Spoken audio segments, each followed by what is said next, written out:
Bien, buenas noches a todos, ¿cómo están? ¿Qué les va, chicos? ¿Ya están menos tristes o están más tristes? ¿Qué pasa? Buenas noches. ¿Qué es ese estado de ánimo? ¿Por qué tan tristes? Nunca entiendo. No sé Pues qué, estamos neutrales. o sea, neutrales. Ahora están preocupados. ¿Por qué, Edgar? ¿Por qué estás preocupado? ¿Qué les preocupa? ¿El final del curso? No debería como preocuparles, ¿no? Am, Cosas importantes tal vez no les he dicho. Eh, ¿Qué pasa con relación a casos de COVID? Digo, sinceramente no he verificado cuánto es la tasa de incidencia actual en México. Seguramente seguirá siendo como muy por debajo de lo que en realidad sucede, pero con relación a las nuevas variantes, en específico la Omicron, pregunta importante, ¿qué tendríamos que hacer nosotros con una protección um, hacia la Omicron? Es decir, ¿qué tendría que suceder? ¿Qué deberíamos hacer nosotros como población general para tratar de disminuir el riesgo de una nueva variante? Va a ser inevitable, créanlo, que la Omicron se presente. En México no realizamos en realidad como estudios de tipificación genética para cada una de las especies. O sea, créanlo que no vamos a hacerlo en la gran mayoría de los casos. Y sobre todo que nosotros no tenemos un seguimiento como mucho más estricto, ¿no? Nosotros no cerramos como fronteras, que no digo que sea la solución, pero por lo menos deberíamos tener mejor trazabilidad con los casos extranjeros, que son los que probablemente tendrían una mayor probabilidad del desarrollo de una variante Omicron, ¿no? Entonces, pregunta, ¿qué tendremos que hacer nosotros como población general? ¿Qué es la encomienda y la tarea que nosotros deberíamos tener para tratar de disminuir el riesgo de una reinfección o a quienes no se hayan enfermado? Digo, debe haber muchos aquí que no se han enfermado, ajá, y debe haber algunos que ya se han enfermado. Entonces, ¿qué tendríamos que hacer, chicos? A ver, cuéntenme, con relación a todo lo que hemos en Seguir algún momento con, visto. A ver, Isaac, otra vez, ¿cómo? seguir con el lavado de manos y el uso de cubrebocas. Ok, sí, eso El digo, tendría que ser aislamiento, inevitable, ¿no? el Aislamiento. aislamiento. Ok, a ver, primero vamos con Isaac. Isaac, rapidillo, ¿eh? Me voy a tomar como tal vez 15 minutos porque vamos a ver dos temas hoy y los temas relativamente van a ser sencillos, que es la teniasis, dijimos, con la enfermedad de cisticercosis y ah, Echinococcus, ¿no? Que los dos pertenecen a los famosísimos tapeworm. Entonces, primero, Isaac, me decías de lavado de manos. Bueno, pregunta importante. Y creo que lo dijimos en ese momento de la clase, quien en este punto como de la pandemia y como de el tratar de evitar no únicamente una infección para SARS-CoV-2, sino para cualquier tipo de infección, no tenga las precauciones de lavarse las manos, creo que no ha aprendido absolutamente nada, ¿no? Entonces, Isaac, ¿en qué tipo de lugares tendríamos que utilizar el cubreboca, por ejemplo? Tú dijiste eso, lavado de manos y cubreboca. Es totalmente cierto. Ujú. ¿Pero en dónde? Pues, Específicamente en dónde. en cubrebocas en zonas concurridas y bueno, pues al menos en mi familia, cuando llegan Ajá. familia, o sea, familiares que pues, o sea, ¿cómo decirlo? Son como familiares lejanos o algo así, siempre Ah, les pedimos por favor que se usen el cubrebocas dentro de la casa y así. Y pues ok. nosotros igual. Puede ser una buena medida, ¿no? Muy bien, a ver, Ramiro, ¿qué otra cosa? Habías dicho tú aislamiento, creo, ¿no? Sí, había dicho lo del aislamiento. ¿Qué tipo de aislamiento? ¿O a quiénes vamos a aislar? Pues ¿O yo me voy a aislar? preferente, ¿O pues preferentemente pues no salir de casa y pues mucho más si se tienen síntomas como pues respiratorios, pues.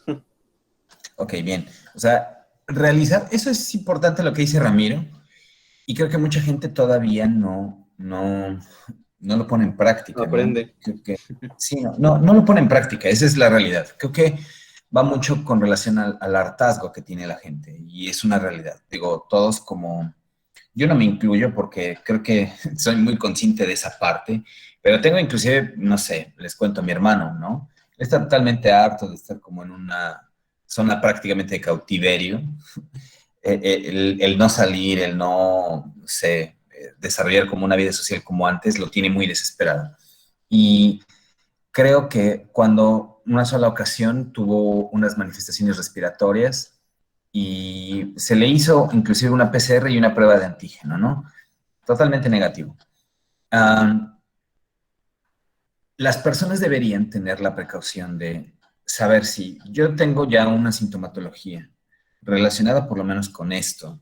En el tiempo o época pandémica que estamos viviendo, debería tener un completo autoaislamiento. Eso es una realidad.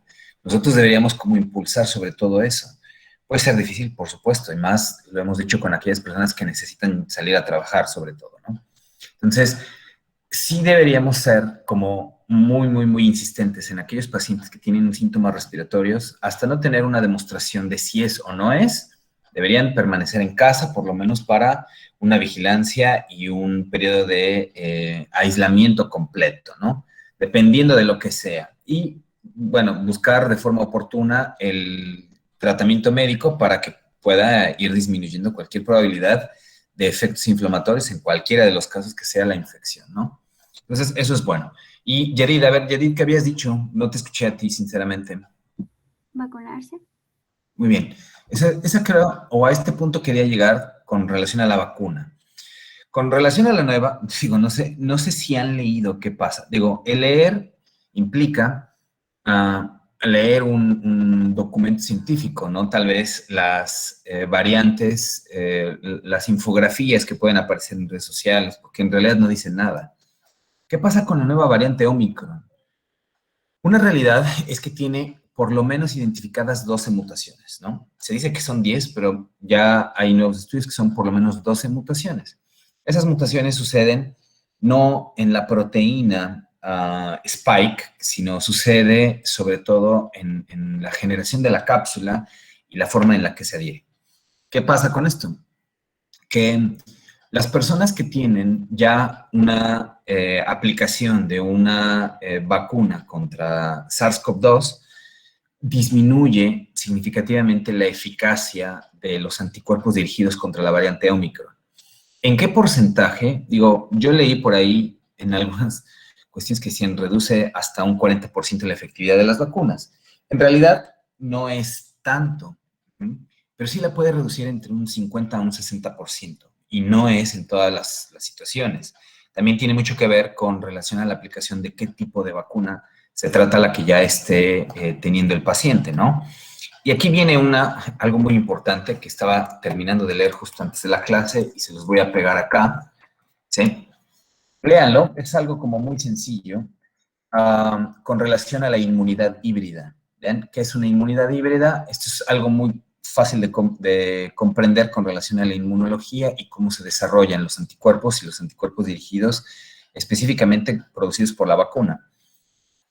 Menciona sobre todo el artículo y con relación a la variante Omicron, que al tener por lo menos una dosis completa de vacunación, la que sea, nosotros reducimos significativamente la eficacia contra la nueva variante, por lo menos en el punto de adhesión hacia la parte del aparato cilíndrico ciliado. Ahí se adhiere mucho más fácil, a pesar de que tengan unos anticuerpos dirigidos contra un coronavirus, contra un SARS-CoV-2.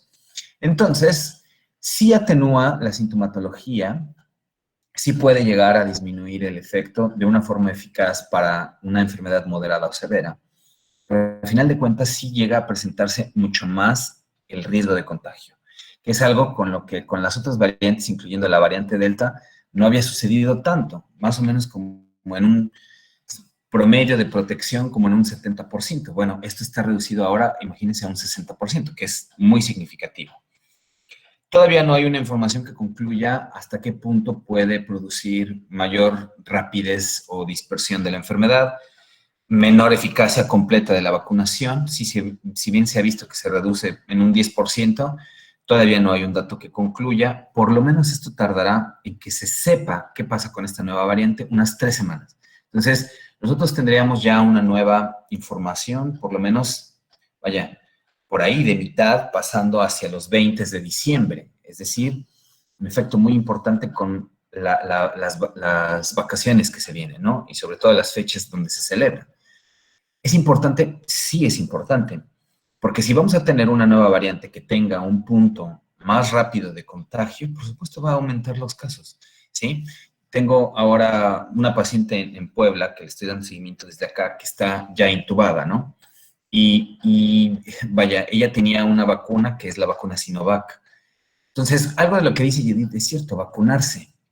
Ahora, lean el artículo, porque habla muchísimo con relación a una inmunidad híbrida. Para aquellas personas que tengan o que hayan padecido más bien ya SARS-CoV-2 y que se hayan aplicado una vacuna, está totalmente demostrado que tienen mucho mayor protección que una persona que tenga una dosis completa de vacunas, ¿sí?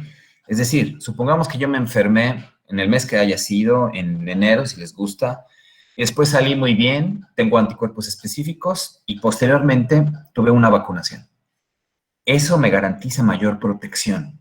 Se ha visto que tiene una mayor eficacia de protección y se podría conseguir hasta cierto punto con algunas combinaciones de vacunas, ¿sí? ¿Por qué también les digo que esto es importante? Porque como medida cautelar, vamos a llamarla así, preventiva, hacia el evitar una mayor cantidad de contagios con la nueva variante, la mayoría de los centros de salud en todo el mundo están determinando ya el refuerzo. ¿Bien? Cosa que desafortunadamente en México no va a suceder de una forma rápida, ¿sí? Digo, por ahí estaba leyendo una noticia que vendría para ciertas personas adultas un refuerzo que no garantiza el hecho de que sea la misma vacuna. ¿Bien? ¿Es un problema eso? En realidad no es tanto ese el problema. El problema es que no vamos a tener la disponibilidad de dar un refuerzo a aquellas personas que ya tienen una dosis completa. Entonces, pregunta, ¿en cuánto tiempo me tendría que poner un refuerzo de una vacuna? Ya sea la misma vacuna que tengo o una vacuna diferente, que la mejor recomendación es que sea una vacuna con tecnología ARN mensajero. Estamos hablando en específico las que tenemos en México, por lo menos Pfizer. Entonces, ¿cuánto? ¿Cuándo tendría que ser eso? 6 meses. 6 meses. 6 meses, ¿correcto? 6 meses, 6 meses. Entonces, yo, por ejemplo, no sé si les dije, me vacuné recientemente con Pfizer. Todavía no tengo absolutamente los 6 meses que hayan pasado posterior a eso y, por supuesto, ya tengo previamente 2 vacunas que son de un virus vivo, virus atenuado. Entonces, ¿cuántos de ustedes aquí, quién me dice, cuántos de ustedes ya tienen más de 6 meses vacunados? Creo que a lo mejor por la fecha y por la edad de ustedes, tal vez no. Pero ¿cuántos de ustedes tienen padres o abuelos que se vacunaron a principio de año? Por ahí de febrero, marzo, abril, mayo inclusive. ¿Cuántos de ustedes? Digo, creo que todos por lo menos tienen familiares que tienen esa dosificación. Y para esta nueva variante, créanlo, va a ser menos eficiente, ¿sí?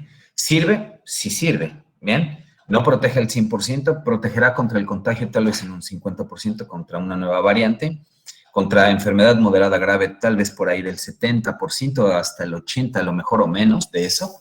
Una realidad es eso. Entonces, necesitamos un refuerzo para volver a tener un pico alto de anticuerpos específicos, ¿bien? ¿Cuál es la recomendación? Que desde ahora ustedes, que ya tienen un poco más de conocimiento y que creo que lo tienen suficiente, para aquellos abuelitos que tengan, personas adultas con padecimientos crónicos, con padecimientos que tengan una importancia en la gravedad de la enfermedad o en un posible contagio, ustedes tendrían que ser los principales impulsores de que esas personas se vacunen. Ejemplo, yo tengo mi abuelo que tiene una vacuna, y se los digo en serio, por ejemplo, mi abuelo que todavía vive tiene una vacuna Sinovac, 2 dosis, que se las colocó más o menos como por febrero o marzo. Él ya tendría que estar recibiendo desde hace mucho tiempo el refuerzo para una vacuna contra SARS-CoV-2. No va a suceder, eso es lo malo, ¿sí? Sin embargo, cuando suceda o cuando comiencen eso, ustedes tendrían que decirle a todos sus familiares que se vacunen lo más pronto posible. Porque va a ser inevitable, como ha sido inevitable, todos y cada uno de los casos que hemos tenido, de todas las variantes, porque todas las variantes han estado en nuestro país, de que se presente una variante Omicron, o seguramente ya existe en México. ¿Bien? Sobre todo porque, vuelvo a repetirlo, nosotros no hemos dado absolutamente ningún tipo de restricción. No hacemos la vigilancia que requieren otro tipo de países, como por ejemplo Reino Unido. Reino Unido ahora tuvo una restricción. Aquí, por ejemplo, que estoy en Trinidad y Tobago, no hay oportunidad de que vengan personas de como 7 países africanos. Está totalmente cerrado para ellos. Y por supuesto tienen que presentar PCRs. En México ni siquiera es un requerimiento presentar ni siquiera prueba de antígeno ni PCR. O sea, desde ahí empezamos mal, ¿no? Eso por lo menos debería ser lo mínimo que nosotros tendríamos que implementar. Pero en Reino Unido hay restricción a países. Todos los viajeros tienen que presentar una PCR por lo menos en 48 horas antes de su viaje. El momento que llegan tienen que aislarse por lo menos 48 horas. Después de esas 48 horas tienen que pasar a otra nueva PCR y listo, son libres. Todo eso lo absorbe el viajero. O sea, ya se imaginarán cómo estarán todos los viajeros con la preocupación de generar mayor cantidad de costos. La segunda opción, por ejemplo, es, yo llego a Reino Unido, previamente 48 horas, presento mi PCR negativa, y cuando llego, si yo no quiero gastar en una PCR a las 48 horas y el aislamiento, tengo entonces que pasar un periodo de cuarentena en un hotel designado por el Ministerio de Salud, ¿sí? Que si bien va a tener un costo menor, yo tengo que también absorber gastos. Entonces, están prácticamente a todos obligando que se aíslen por completo, sin nada de salir a las calles, sin nada de salir a pasear, sin nada de ver a ningún familiar, en 48 horas, y posterior a eso, tomar una nueva PCR. Todos los viajeros, de donde sean, ¿bien? Y por supuesto, restricciones a países. Son medidas, digo, restrictivas muy, muy, muy importantes. ¿Podrían funcionar? No lo sabemos. Seguramente tratarán de tener un mejor seguimiento de los casos, es una realidad. Pero la moraleja de todo esto, y por el que me tomé tiempo, es todos, incluyéndolos a ustedes, pasando 6 meses, deberían ya tener un refuerzo. 6 meses. Antes se pensaba que tendrían que conseguirse los refuerzos a 1 año. México es un país sumamente difícil para conseguir vacunas y sumamente difícil para aplicarlas. Va a ser muy difícil que ustedes tengan un refuerzo. Si alguien se vacunó, ¿qué les gusta? Ustedes se vacunaron, ¿qué? Más o menos, chicos, como septiembre, tal vez. Yo creo, septiembre, octubre. Entonces estaríamos esperando, ¿qué les gusta? Más o menos en marzo ustedes deberían promedio ya vacunarse. Ustedes no van a tener esa vacuna en marzo, ¿ven? Ustedes la van a tener por lo menos a mediados de año, si es que bien les va, del 2022.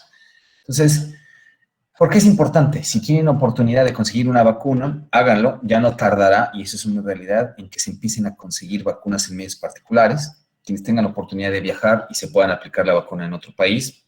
Todos los países son más sencillas la aplicación de la vacuna que en nuestro país, en cualquiera, ¿ven? Y vuelvo a repetirlo, todos deberían estar apuntados, padres de familia, abuelos, tíos, con comorbilidades, para ser los primeritos en tener un refuerzo. Debería preocuparme en que no recibo la misma vacuna, no tanto, ¿sí? Si bien puedo tener a mi abuelo, por ejemplo, vacunado con Sinovac, puede aplicársele una vacuna con Pfizer, sí. Para todos aquellos que tengan una esperanza de que los van a vacunar con Pfizer en México, va a ser extremadamente difícil. ¿Por qué? Porque ahora, en la gran mayoría de países que, pues, como México, que tienen tal vez carencias económicas o que no tienen la facilidad de conseguir tanto Pfizer o Moderna, las pocas vacunas que lleguen de esa marca van a ser destinadas para los menores de 18 años, que son las que están probadas. ¿Ven? Así es que va a ser muy difícil que puedan tener una vacuna ARN mensajero en México. ¿Ven? O sea, no va a ser tan sencillo. Si ustedes tienen papás que se vacunaron con un esquema completo de Pfizer, bueno, y les ofrecen en algún punto un refuerzo de AstraZeneca, por ejemplo, o Johnson & Johnson, pues bueno, podrían tomarla y es mucho mejor el beneficio a no tomarla. ¿Bien? Así es que tengan esas consideraciones. Pronto saldrán, porque yo las he tratado de buscar. No hay mucha información disponible con relación a cómo combinar vacunas. Las que más se combinan son AstraZeneca. y Moderna y Pfizer. Eso es una realidad. Entre ellas hay una gran cantidad de estudios ya designados que pueden ser muy eficientes. Pero, a final de cuentas, lo que necesitamos es protección y elevar un poco el nivel de inmunidad. Así es que, por eso me tomé este tiempo, ¿bien? Vendrán y seguirán nuevamente nuevas variantes y tendremos también una gran cantidad de contagios nuevamente y también será nuevamente peligroso para aquellas personas con comorbilidades y sobre todo que no estén vacunadas y que tengan un esquema incompleto. Ahora un esquema incompleto, por ejemplo, es una dosis de cancino. Eso ya está, vaya, totalmente obsoleto. Quien haya recibido cancino, por ejemplo, y no haya recibido a los 6 meses un refuerzo, esa inmunidad ya más o menos estará como a menos del 10%. ¿Ven? Ejemplo, personas que hayan recibido Sinovac, como muchos, sí, de hecho muchos de ustedes seguramente, tienen que ya tener un tercer refuerzo a los 6 meses, si no, la eficacia disminuye a un menos del 20%. ¿Bien? Por eso la importancia, chicos, ¿bien? Y por eso también me tomaba este pequeño espacio. Entonces, ¿dudas o preguntas? Ya les voy a presentar las diapositivas. ¿Dudas o preguntas? ¿Nada? Ah, sí, sí escucho, ¿eh?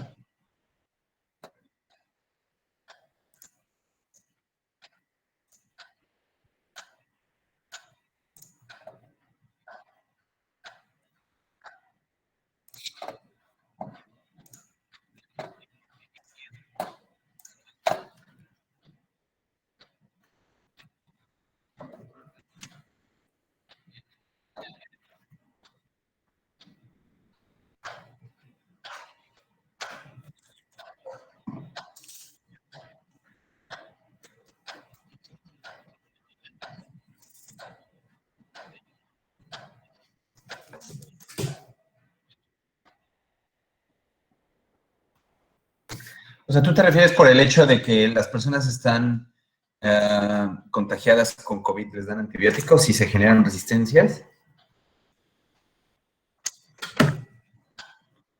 Ah, sí, claro, claro.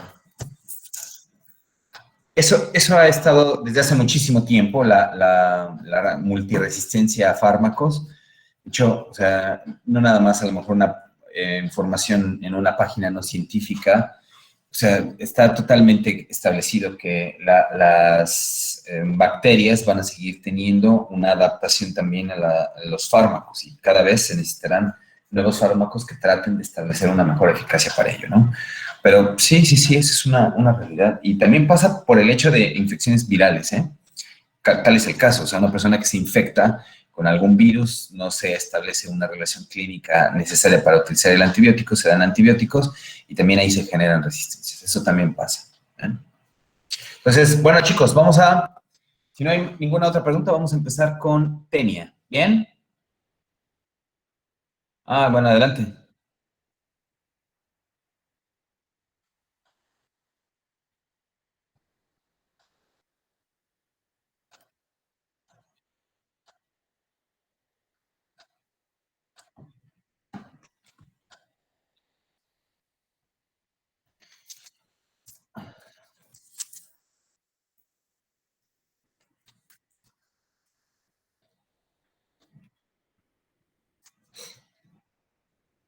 Mira, de hecho, si tú tienes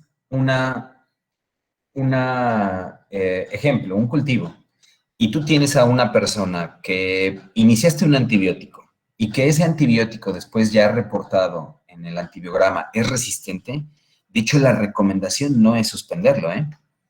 Tú deberías continuar con el antibiótico hasta que acabe el esquema y adicionar el tratamiento al que es sensible, ¿bien? Eso es lo que mejor tendría que funcionar.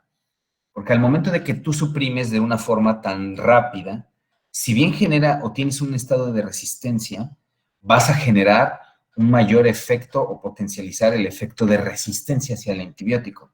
¿Bien? Entonces, se recomienda terminar el esquema que ya iniciaste y agregar un antibiótico para que ahora sí lo erradique. ¿Bien? Entonces, no tanto es el hecho de cambiarlo o suspenderlo sin antes medir la consecuencia a la que te puedes enfrentar de la resistencia con el patógeno. Entonces, para la gran cantidad de infecciones, si tú tienes una resistencia y ya iniciaste previamente, lo mejor es continuarlo hasta que termine totalmente el esquema, pero agregando el antibiótico sensible. Eso tiene que ser así, mejor. Hay cuestiones que sí se suspenden dependiendo. Ejemplo, a nivel intrahospitalario, si tú tienes una resistencia, puedes optar por el suspenderlo para no generar mayor cantidad de costo en el paciente y sobre todo para tener una mejor eficacia en la erradicación rápida de la bacteria. ¿Bien? Pero muchas de las pautas te indican que termines el esquema a pesar de que sea resistente para evitar una potencialización de la resistencia bacteriana. Entonces, ¿qué te depara? Te va a deparar bacterias, o lo que nos depara más bien, bacterias mucho más resistentes, eso es una realidad. Hay gonococos muy resistentes o ultra resistentes ya a carbapenémicos que vienen siendo los de mayor espectro. ¿Qué va a suceder? Pues suceden varias cosas. Una es que se van a desarrollar también antibióticos tratando de establecer una nueva forma de eliminar a la bacteria, ya sea por degradación de la pared o mayor toxicidad, etcétera. Y vas a tener también una mayor cantidad de gravedad y severidad en las infecciones. O sea, eso es un punto inevitable, ¿eh?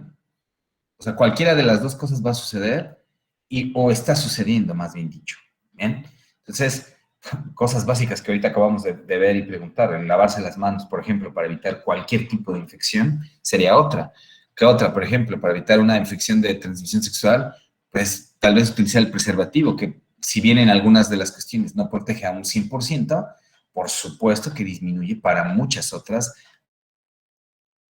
de transmisión, y sobre todo cuando se tiene, por ejemplo, parejas que ni siquiera se conocen o no se tiene todavía como un conocimiento de qué riesgos pudo haber tenido la pareja.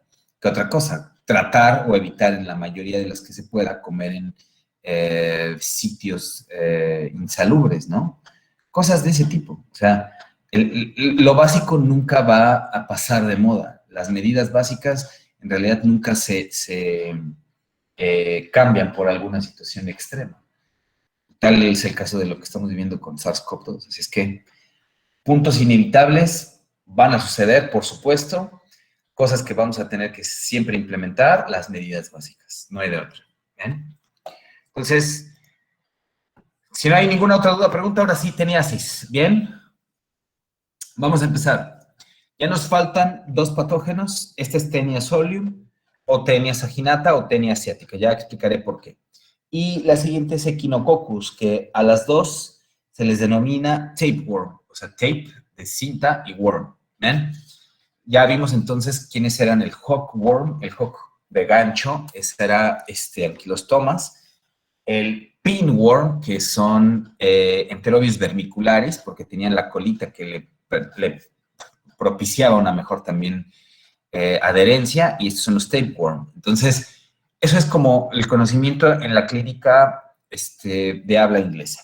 Bueno, lo primero que hay que entender es que este tipo de infección se debe en específico a las tenias.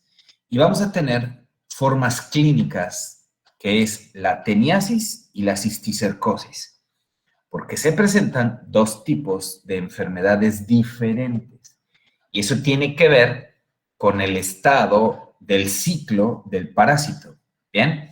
Ahora, si nosotros vamos a relacionar qué pasa con la teniasis y con la cisticercosis, vamos a hablar en específico de tres tipos de especies.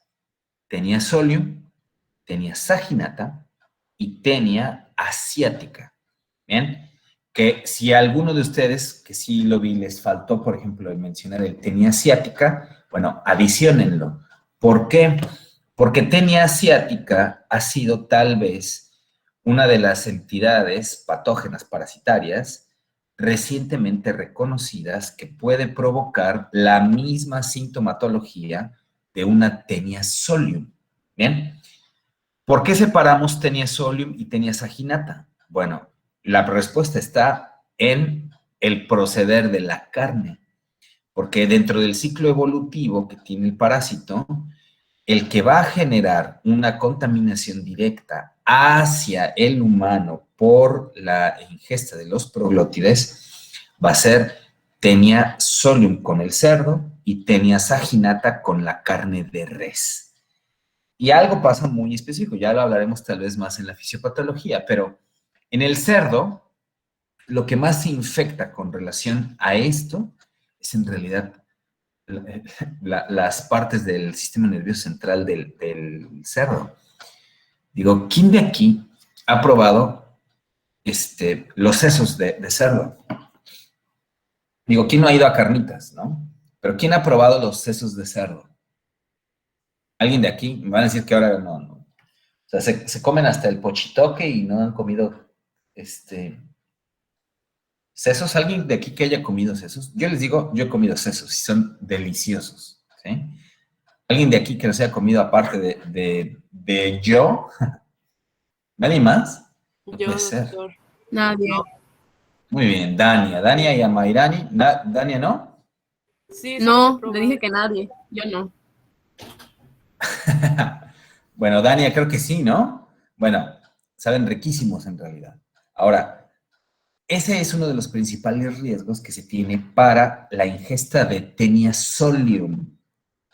Mientras que la misma sintomatología provocada por transmisión a través de la carne de cerdo contaminada va a ser por Taenia asiática, pero la gran diferencia es que Taenia asiática infecta más porciones musculares y el hígado del cerdo. ¿Bien? Mientras que Taenia solium, vuelvo a repetirlo, sistema nervioso central. Y Taenia saginata infecta muchísimo más las partes musculares de las reses, ¿sí? Entonces, esas podrían ser algunas diferencias. ¿Qué comió usted en los últimos 20 días? Porque para el desarrollo de los periodos de incubación pueden tardar incluso hasta 21 o 28 días, ¿no? O más bien tener, sobre todo, en la historia clínica marcada, si el paciente puede referirnos que come muchísimo fuera de casa, ¿bien? Entonces, hay 32 especies. Estas tres, perdón, son las más importantes. Tienen también establecido una epidemiología muy marcada para cada una de ellas, hablando desde las regiones asiáticas, regiones de Latinoamérica, ¿bien? Y las formas clínicas, vuelvo a repetir, es la teniasis y la cisticercosis. Importante también con esto, porque Taenia solium causa cisticercosis. Y si nosotros nos vamos ahora a la entidad clínica, no de la teniasis, que es la enfermedad digestiva, sino la cisticercosis, que es la enfermedad quística, el 60 al 80% de la cisticercosis son en el sistema nervioso central. Es decir, es una neurocisticercosis. De hecho, en algunas situaciones endémicas, países que tienen casos altos de cisticercosis, llegan hasta el 90% de todos los casos una neurocisticercosis. Yo tenía un profesor de neurología. Se apellidaba, de hecho, igual que yo. Cortés también se apellidaba era neurólogo clínico, no era neurocirujano, neurólogo clínico. Y en algún momento que estábamos viendo las ataxias, una de las causas que también se tiene que hacer en diagnósticos diferenciales son producto de las compresiones por masas a nivel del cerebro. Y él nos mostró su propia tomografía simple con un neurocisticerco. Y nos dijo, esto es un neurocisticerco y es mi neurocisticerco. Entonces, ¿por qué es importante? Porque es muy común. O sea, si nosotros tal vez hiciéramos estudios prospectivos y tratando de establecer la correlación clínica entre una tomografía en pacientes asintomáticos con una sospecha de neurocisticercosis, encontraríamos casos. No sé a qué tal grado, por lo menos en México, pero encontraríamos muchos casos. ¿Por qué lo menciono? Porque en muchas de las ocasiones para la cisticercosis, el quiste permanece sin ningún tipo de crecimiento. Y esto propiciado, como todos los que hemos hablado, propiciado por el hecho de que el paciente tiene un sistema inmunológico competente y no permite el crecimiento ni mayor compresión por masa para, en este caso, la neurocisticercosis, ¿no? Entonces, ¿qué hay que entender por lo menos en la fisiopatología?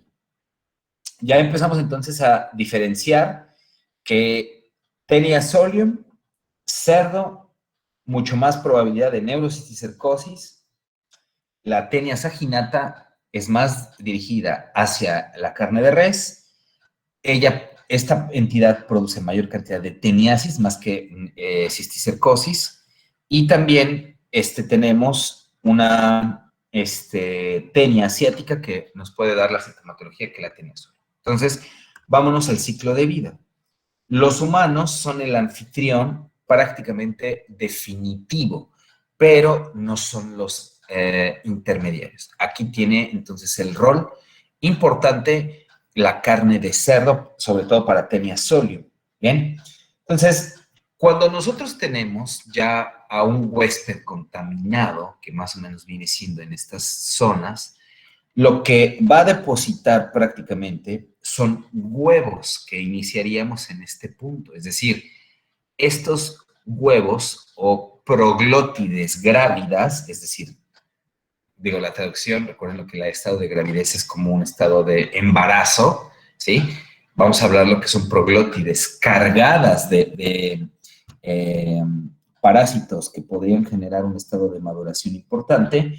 Entonces, estas dos formas se contaminan hacia el subsuelo, se contaminan los cultivos, se contaminan por el hecho de que las drenajes tengan una eliminación hacia los campos de cultivo, y entonces viene el efecto contaminante hacia los alimentos. No es el único, porque también se puede contaminar una persona de forma directa y eso no generaría el punto intermedio de necesitar al cerdo o a la res. Entonces, cuando ya está contaminado ese subsuelo, ahora sí viene nuestro queridísimo amigo el cerdo, que se come todo, ganado vacuno y ganado porcino, más el porcino se come de todo, y entonces llega hacia el aparato digestivo los huevos de Taenia, ¿bien? Entonces, comenzará precisamente dentro del intestino del cerdo a tener una penetración de un punto maduro de estas proglótides o de estos huevos.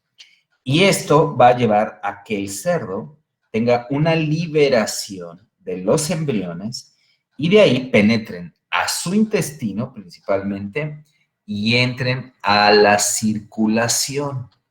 ¿Bien? Circulación del cerdo. Entonces, cuando ya están en la circulación, van a generar un proceso de enquistación. Se enquistan. ¿Bien? Eso hace que las larvas prácticamente ya se conozcan como un cisticerco.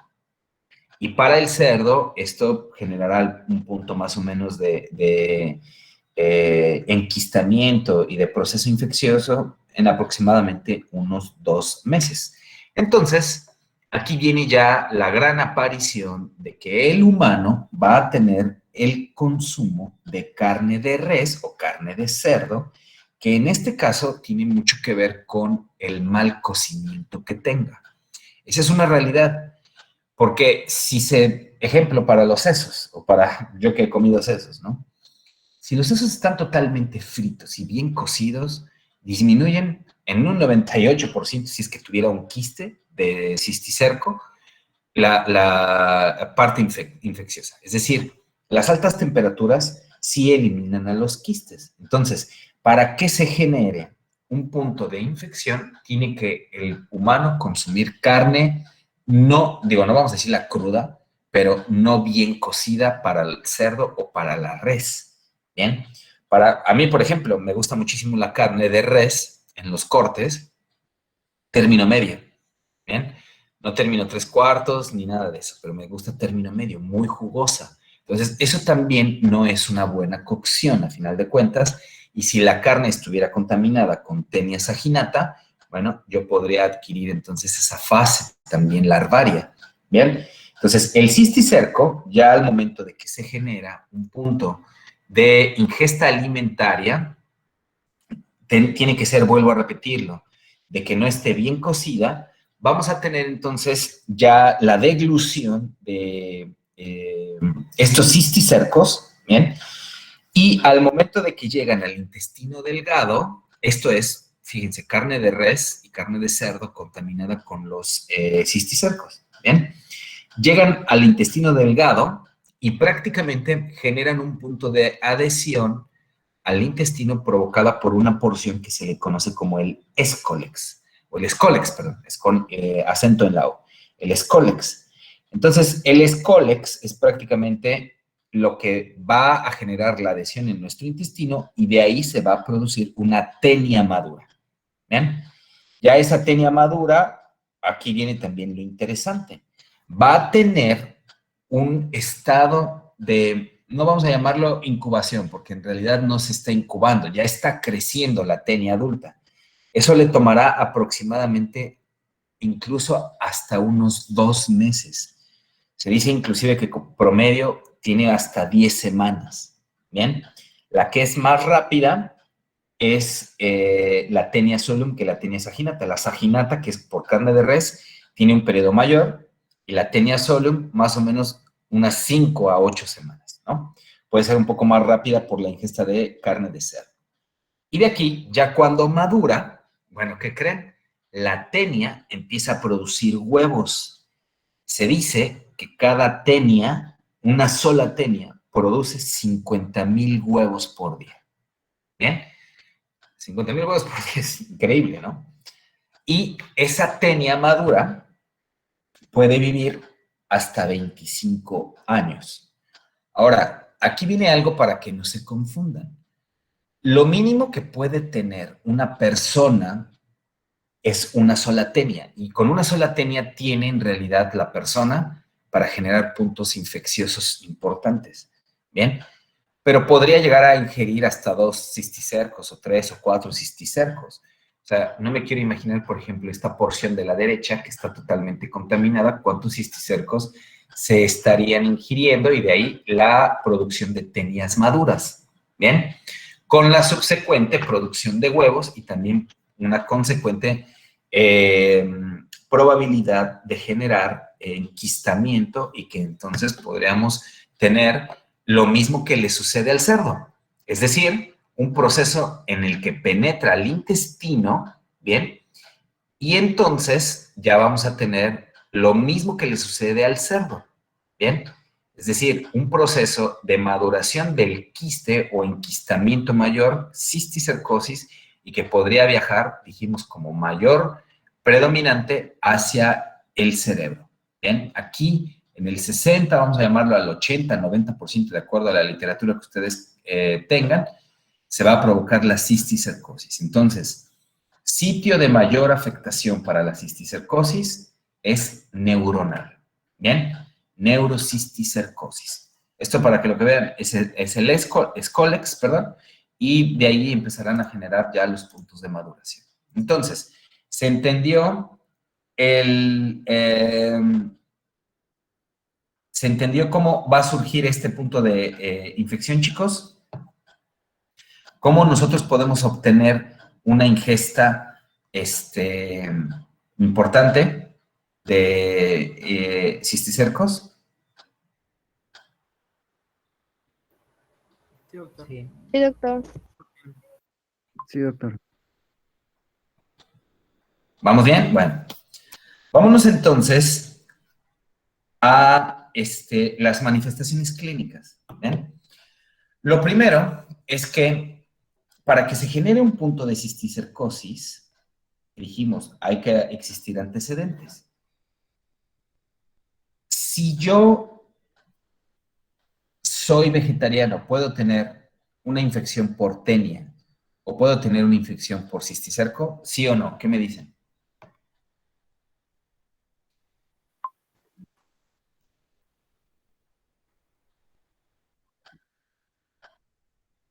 ¿Ok? Sí se puede. Porque, Por No contaminación necesariamente, cruzada. no es tanto una contaminación cruzada, sino que yo puedo ingerir el cisticerco o las proglótides grávidas de una forma directa, inclusive también por contaminación de una persona que no se lave bien las manos, que vaya al baño. Y recuerden, en este caso vamos a tener la deposición de un montón de huevos en las heces, ¿sí? Entonces, si imaginemos una persona se contamina y de ahí va a tocar los alimentos de otra persona, ahí van los huevecillos y entonces podría generar ya un punto de infección hacia otra persona. Bien, entonces eso es lo que sucede. ¿Qué pasa entonces con la manifestación clínica con la cisticercosis? Bueno, lo primeritito es que muchas personas tienen el efecto de la forma larvaria extraintestinal, lo que les decía. Pasa el cisticerco a la penetración en el intestino y de ahí entonces se va hacia el torrente sanguíneo con una mayor cantidad de predisposición neuronal. Se ingieren los huevos de la Taenia solium, pasa a la propia ingesta humana y muchos de ellos tienen algo que se conoce como peristalsis inversa, es decir, que al momento en el que la Taenia ya en la forma madura intestinal está liberando huevos, los huevos tienen un retroceso hacia el intestino, penetración, y de ahí entonces pueden generar una cisticercosis. Es decir, si una persona tiene una larva madura, que es la Taenia, y esa Taenia ya está depositando huevos, y por supuesto se van en las evacuaciones, en las heces, puede existir el riesgo de que unos de esos huevecillos que ya van creciendo al punto de enquistación retrocedan, ¿sí? No tienen patitas ni mucho menos, pero por una peristalsis inversa retrocede, se enquista, genera esa proglótide grávida y entonces se genera una autoinfección. ¿Bien? Es un poco lo que sucedía con los enterobios, que los enterobios de ahí sí salían por fuera del ano, valga esa redundancia, depositaban sus huevecillos y trataban de regresar, ¿no? Eso un poco más o menos lo que parece. Sin embargo, estos no son las formas maduras las que retroceden, sino es el quiste. Y esto ayudado más por la peristalsis inversa. Y entonces dijimos se va en el 60 al 90% de los casos y tenemos algo que se conoce como la cenurosis o cenuro. ¿Qué es un cenuro? Un cenuro es prácticamente un estado larvario, pero provocado por tres tipos específicos de tenias. Tenias multiceps, cereales y la tenia brownie. Esas son las tres tipos de tenias que van a provocar un cenuro. ¿Por qué es importante un cenuro? Porque se pueden adquirir en forma de contaminación por los alimentos y prácticamente pueden dar manifestaciones de enquistación con una cisticercosis. ¿Bien? Pero se le conoce ahora como cenuro, no cisticerco. ¿Bien? Entonces, ¿qué tenemos con relación a las manifestaciones clínicas? La mayoría de las personas con una tenia madura son asintomáticas. Y de ahí podrían entonces generar una molestia leve a moderada. ¿Qué tipo de manifestación prácticamente tenemos con las personas que tienen una teniasis? ¿Sí? Denme un minutito, chicos, espérenme, porque me está llegando un mensaje que necesito contestar.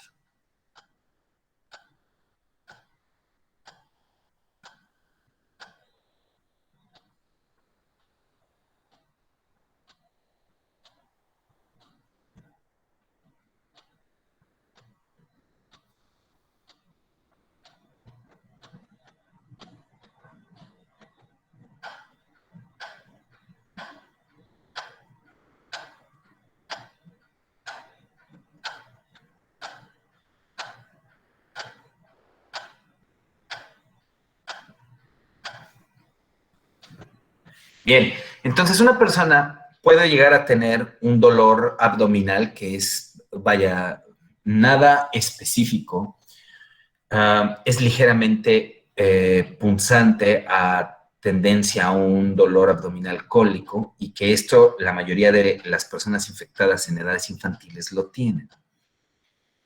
Este en realidad es uno de los síntomas muy característicos y que no nada más sucede con una infección por tenias.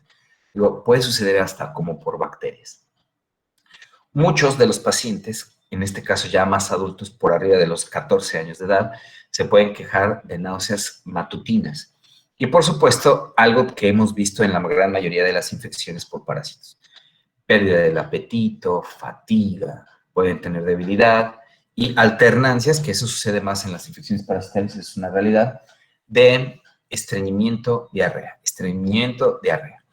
No es tan común el prurito anal como sucede con enterobios vermiculares, pero recuérdenlo, supongamos que yo tengo un paciente, cualquiera de las edades, mucho más predisponentes en edades infantiles, pero si vemos que tiene comezón anal, prurito anal, yo el primer patógeno que debería sospechar tendría que ser enterobios vermiculares.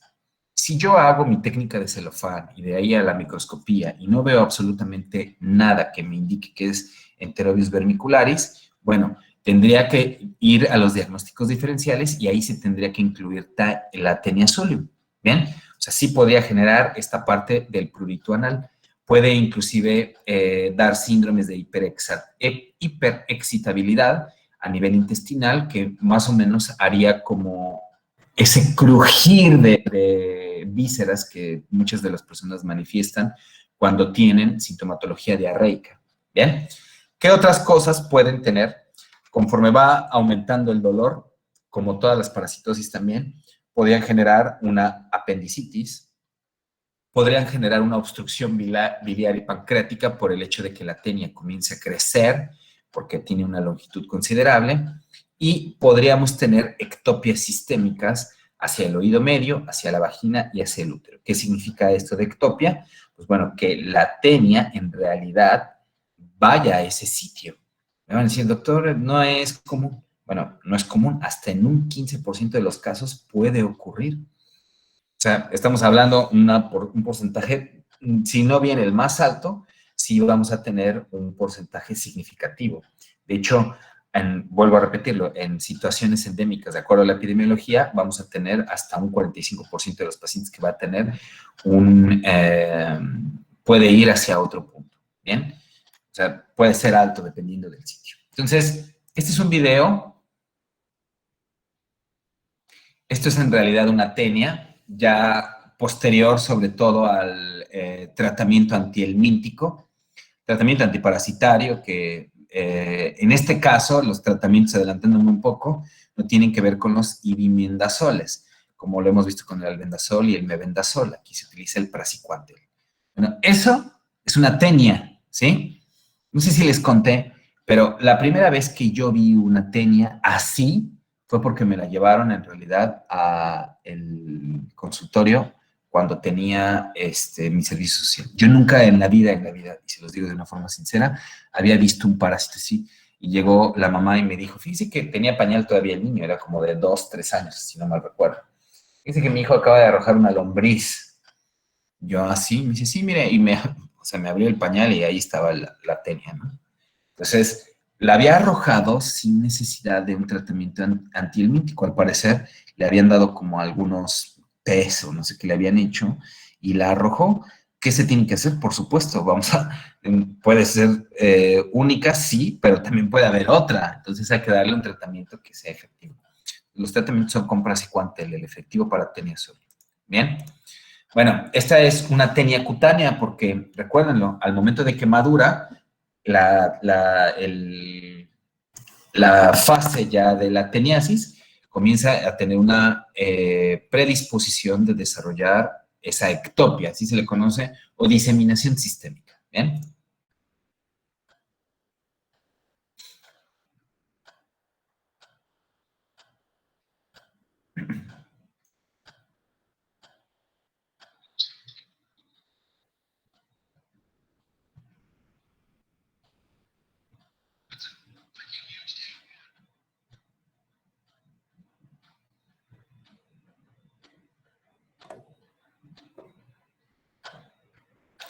Bueno, el video tenía un poco de sonido, no se los puse, pero nada más decía un poco de, nunca había visto una tenia y como está en inglés dice tapeworm. Ahora, si se dan cuenta, por eso adquiere el nombre de tapeworm, porque parece justo como una cinta. No es nada parecido a los ascaris lumbricoides que tienen una forma cilíndrica como de espagueti, ¿bien? En este caso tienen una forma aplanada, ¿bien? Así es como se observa y de hecho aquí también se ve la forma aplanada en la parte del video, ¿bien? Y déjenme ver, estas son unas complicaciones. Les voy a poner ahora sí el sonido para que no digan que nada más lo escucho yo.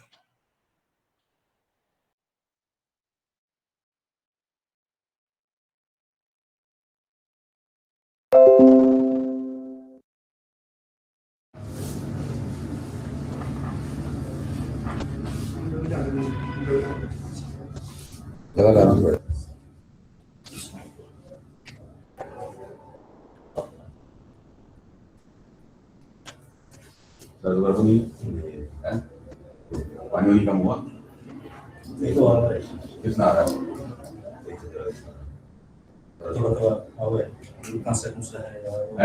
Due case grandi? Ah, muy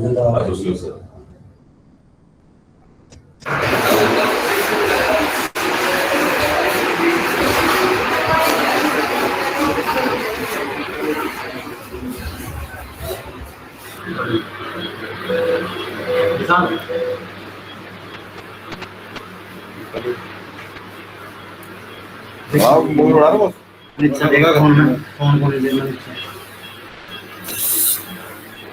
Pues no ya veo.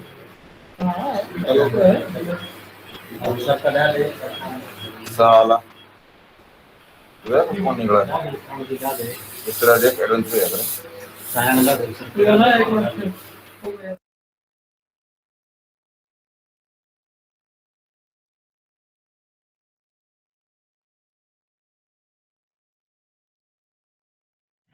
Bueno, entonces las tenias también pueden producir síndromes oclusivos, es común, ¿sí? Yo he visto más por ascaris, vólvulos que tenias, de hecho, nada más una sola en tenia, ¿bien? De las cirugías en las que yo he entrado. Entonces, es frecuente, ¿bien? Ahora, vámonos a las manifestaciones clínicas de la segunda campo de patología, que son la cisticercosis. O sea, ya vimos la tenia, ¿no? Ya vimos el desarrollo del gusano maduro y que nos puede causar pues, algunas manifestaciones no tan evidentes en realidad. No nos da un síndrome diarreico importante, nos da un poco más de malestar y después de eso, pues bueno, ya viene la liberación de la tenia. Aquí, la mayoría de las personas, recuérdenlo, libera huevos y no larvas maduras, ¿sí? Si se pueden arrojar larvas maduras, muchas de las ocasiones es más por el ciclo de vida ya del parásito o por el hecho del tratamiento antihelmíntico. Una persona que tiene una tenia no tan grande y que se da el tratamiento con praziquantel, al momento de las evacuaciones, ahí sí viene la tenia, ¿bien? O las tenias, más bien dicho. Entonces, ¿qué pasa ahora con esta cisticercosis? Dijimos, vamos a tener más o menos como mayor predisposición el sistema nervioso central, pero no es la única. De hecho, los sitios que se localizan más estas enquistaciones provocadas por los proglótides grávidos o el cisticerco, como se le conoce coloquialmente, es tejido subcutáneo, tejido intermuscular, no intramuscular, bueno, intermuscular, es decir, entre el tejido celular subcutáneo, entre las fascias y ahora sí el músculo, no tanto dentro de nuestro músculo. Es una localización intermuscular. Y también sigue muchísimo el ojo y pues sobre todo el que nos va a dar una mayor sintomatología y totalmente reconocida es la neurocisticercosis. Dijimos, recuerden, entre un 60, 80, hasta en alguna literatura dicen el 90% de los casos. Vuelvo a repetirlo, depende de la epidemiología. Entonces, cuando una persona puede llegar a tener la cisticercosis y dependiendo de la localización, puede tener desde un solo quiste hasta 200 quistes. Me van a decir, 200 quistes no es probable. Bueno, esta persona, ya lo veremos después, pero tiene no sé cuántos quistes de cisticercos en el tejido muscular, ¿bien? Y así se puede observar con un medio de contraste y sobre todo con técnicas como una resonancia magnética, ¿bien? Entonces, los síndromes característicos que más nos van a interesar, en realidad, son los que se originan a nivel del cerebro, que es la neurocisticercosis. Entonces, para los pacientes que padecen esto, o pueden estar asintomáticos toda su vida y morir con el cisticerco en el cerebro, o pueden desarrollar estos síntomas típicos que dependerán del crecimiento del cisticerco, de la localización del cisticerco y del efecto de masa. Mientras más crea, más genera ese efecto de compresión y entonces los síndromes. ¿Cuáles son? Número 1, convulsiones. ¿Bien? Número 2, convulsiones más hipertensión craneal. O sea, el hecho de que esté creciendo ahí genera un punto mayor de presión intracraneal. Y número 3, trastornos psiquiátricos. ¿Cuáles son los mayores? Depresión y síndromes de esquizofrenia también se pueden desarrollar con esto. Vuelvo a provocarlo por ya una desregulación provocado por el efecto de masa y desregulación de los neurotransmisores. Bien. En la neurocisticercosis, cuando nosotros tenemos una convulsión, dijimos que es por localizados a nivel del parénquima cerebral. Aquí estamos localizándolos. Estos ya son cortes posteriores a la muerte, post-mortem, en donde podemos ver una gran cantidad de cisticercos afectando, de hecho, la línea media del paciente. Bien. Entonces, esto dependerá mucho del lugar en donde esté. Y, por supuesto, vamos a tener el otro, que es la hipertensión craneal por el efecto de masa. Se obstruye el líquido cefalorraquídeo por parte de los quistes, perdón. Pueden generar en el paciente cefalea, náuseas, vómito y, por supuesto, también vértigo. Y dentro de los trastornos psiquiátricos, estos por lo menos se observan más en modificaciones del estatus de personalidad, ansiedad, depresión, estados psíquicos, mentales, problemas del aprendizaje en los niños, algunos puntos inclusive de alucinación y esquizofrenia en los pacientes, etcétera. ¿Bien? O sea, pueden haber una gran variedad y dependerán básicamente de cuánto tiempo ya tenga el paciente con el neurocisticerco. Entonces, estos no se les debe olvidar. Ejemplos de síndromes provocados por el cisticerco a nivel neuronal: convulsiones, hipertensión intracraneal y trastornos psiquiátricos. Esto es pregunta de examen, chicos, ¿eh? Bien. Ahora, otras de las localizaciones, dijimos, puede también tener el espacio subretiniano, ¿bien? Y de ahí el vítreo y la conjuntiva. Yo he visto casos a nivel de la conjuntiva. Digo, yo no soy oftalmólogo. Para a lo mejor hacer una mayor evidencia de eso se necesita una lámpara de hendidura, pero por lo menos yo he visto estos casos de cisticercosis a nivel ocular y se llevan, por supuesto, también con el cirujano oftalmólogo y de ahí entonces ya viene la cirugía de resección, ¿no? Dependerá, vuelvo a repetirlo, de la localización, también la sintomatología, porque pueden tener desde el dolor intenso, pueden tener disminución de la agudeza visual o inclusive pérdida de la visión por completo.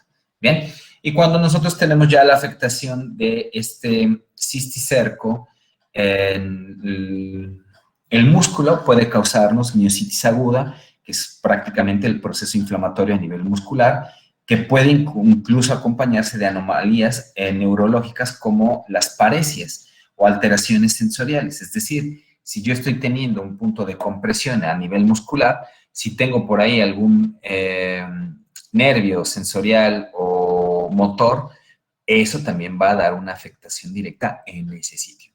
Puede haber disminución de fuerza y puede haber disminución de sensibilidad cuando tenemos afectación a nivel muscular. Bien. Epidemiología. 50 millones de casos mundiales. Tiene mucho que ver con las poblaciones migratorias, porque, vuelvo a repetirlo, todas las parasitosis tienen mucha relación con esto. Y viajes rurales que se tengan a sitios con un alto índice de ¿Contaminación a qué? Recuerden, la contaminación hacia los ganados. ganado vacuno, ganado porcino, dependiendo cuál sea la más prevalente en el sitio donde nosotros tengamos la ingesta. Digo, yo les puedo decir que en México tenemos muchísimos casos de cisticercosis, y de verdad se los digo. ¿Por qué? Porque también amamos al cerdo, ¿eh? O sea, eso pasa, ¿bien?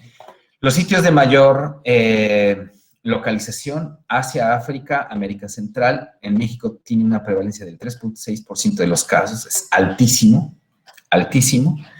No hay predilección racial, hombres y mujeres por igual, porque también a las mujeres les encantan las carnitas, los cueritos, los sesos, que dijimos es como que lo más que podría estar contaminado. Pero en términos generales, si el cerdo está contaminado, va a tener una contaminación muy probablemente en muchas porciones. Y sobre todo en mayores de 2 años. ¿Por qué? Pues porque mayores de 2 años ya se realiza la ingesta alimentaria mayor. Si ya muchos empiezan a lactar, ya desde una etapa muy temprana, bueno, no sé si les he platicado el caso que en algún momento, todavía cuando teníamos muchos pacientes en México que iban hacia las plataformas, teníamos cambios de vuelo muy frecuentes, uno de los trabajadores se acercó y me dijo: oye, doctor Osemalo, ¿qué me recomienda para mi niña? Porque no quiere comer y muchas veces tenemos que insistirle y nos cuesta trabajo, no está ganando peso, ¿no? Perdón, no nos dijo no está ganando peso, sino que nosotros no la queremos en el peso que deseamos. Y le dije: ¿cuánto pesa? No recuerdo exactamente el peso que me dijo, pero haciendo la correlación en ese momento me di cuenta que estaba por encima del peso, ¿no? Y le dije: ¿cuántos meses tiene tu hija? Y me dijo: tienen 3 meses. Le dije: ¿cuál es el peso que quieres? Dice: es que nosotros la queremos un poco más gordita, más rellenita. Y digo: pues no, o sea, ya está teniendo de hecho como un sobrepeso a una edad muy temprana. Y me dice: pero entonces está bien. Y digo: pues sí. Digo: ya te estás pasando. Le digo: y aparte, todavía le dije en ese punto, todavía la leche materna, por supuesto, le va a dar un buen aporte nutricional de lo que requiere. Entonces, con la pura leche materna, me dice: es que nosotros ya le estamos dando pozole. Le dije: ¿cómo? Me dijo: sí, ya le estamos dando pozole. Y digo: ¿a los 3 meses de edad? Me dice: sí, ya le estamos dando pozole. Y luego ya le expliqué el por qué, ¿no? Estás haciendo lo peor que le puedes provocar a la niña, porque en realidad no tiene, vaya, la capacidad para digerir ni para recibir tanta estimulación antigénica por alimentos a esa edad. Ya le expliqué por qué estaba haciendo mal. Ya después nunca le volví a preguntar si le seguía dando pozol. Seguramente sí, porque entiendo, es más como una tradición el darles pozol lo más temprano que se pueda a los niños. Y vaya, eso crea una gran cantidad de problemas a nivel digestivo, como no se imaginan, ¿eh? Entonces, bueno, cada vez tenemos en situaciones también como nuestro país una lactación más temprana, y créanlo, si tengo a un lactante de 3 meses que le están dando pozol, seguramente a los 6 meses o a los 7 meses ya le estarán dando cerdo, ¿eh? Pero es más frecuente, por supuesto, que empiecen a generar este tipo de consumo mayor a los 2 años de vida. Bien. Diagnóstico. Bueno, tenemos entonces para aquellos pacientes que sospechamos con una tenia, una citometría hemática, un recuento de leucocitos, que vamos a tener una eosinofilia leve, no tan marcada como otros casos de parasitosis que hemos visto, y vamos a llevarlo también al coproparasitoscópico. Recuérdenlo, no el coproparasitoscópico es la prueba más sensible ni más específica. Sin embargo, es la que más probablemente vamos a tener acceso en México. Las más específicas y las más sensibles son las pruebas moleculares, prueba de ELISA y un copro antigénico específico para los proglótides o los huevecillos de Taenia azul o Taenia saginata. Y por supuesto también existe prueba de amplificación de ácidos nucleicos con PCR. Bien. Si yo tengo una sospecha de neurocisticercosis, bueno, podría hacer un examen coproparasitoscópico también. ¿Por qué? Porque recuerden lo que puede deberse por 2 vías. O que mi tenia esté produciendo muchos huevos y que esos huevos, por, dijimos, un movimiento de peristalsis inversa, llegue a adherirse hacia el intestino y de ahí pase al al torrente sanguíneo y de ahí se vaya al cualquier otro sitio, en este caso estamos hablando mucho del neuronal porque es lo más probable, pero pues puede ir al ojo, se puede ir a otra cosa. Bueno, la tenia en realidad que sigue ahí está dando una gran cantidad de huevecillos, ¿sí? Entonces podría también ayudarme con el examen coproparasitoscópico.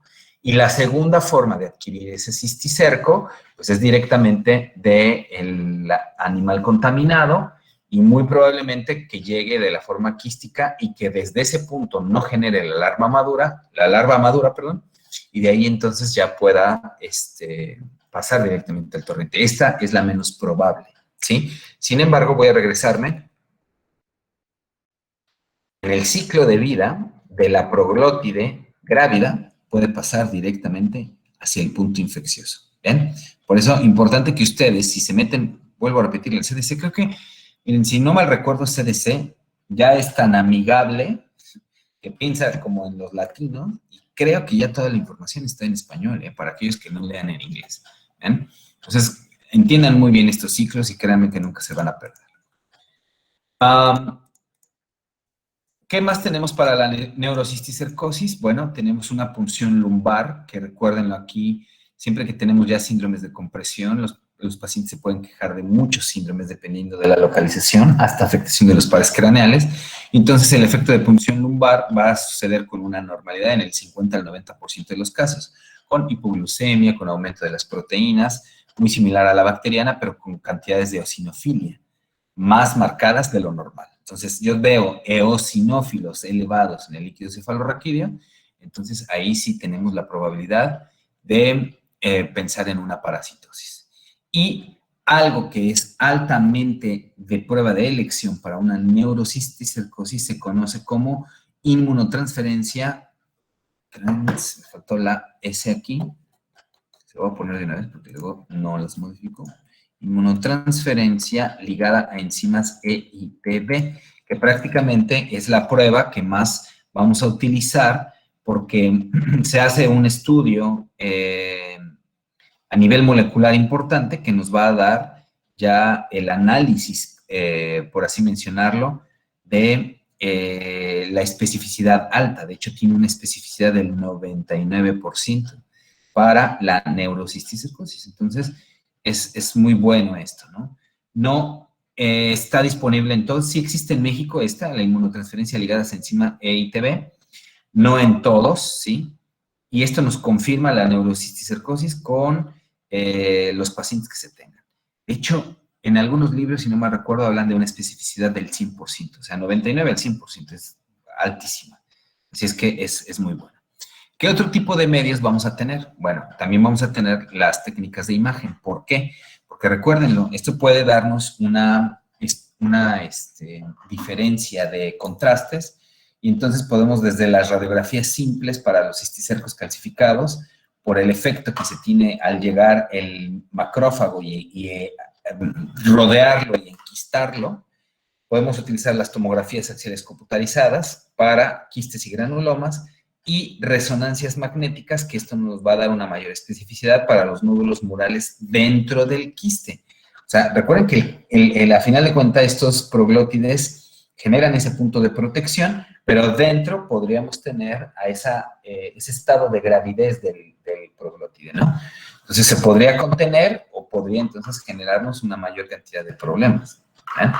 Entonces, estas son las técnicas específicas. Importante que reconozcan la inmunotransferencia ligada a enzimas EITB. Esto es por la OMS, una prueba de elección y también por muchas entidades literarias para el efecto. Bien. Tratamiento. Bueno, yo tengo una teniasis con tenias adultas porque a lo mejor me dijo la mamá que vio que arrojaron una tenia, o por el hecho de que se tenga esa manifestación y se haya hecho la sospecha de que el paciente pueda tenerlo. Bueno, tratamiento de elección, praziquantel. Es tal vez la única entidad parasitaria que tiene como tratamiento de elección el praziquantel. No hay absolutamente ninguna otra que tenga ese tratamiento de elección. De hecho, yo recuerdo muy bien. Yo recuerdo las palabras de un profesor de infectología que me decía, o nos decía más bien en la clase, si yo tengo una tenia adulta y ustedes les dan un ibimendazol, no va a funcionar.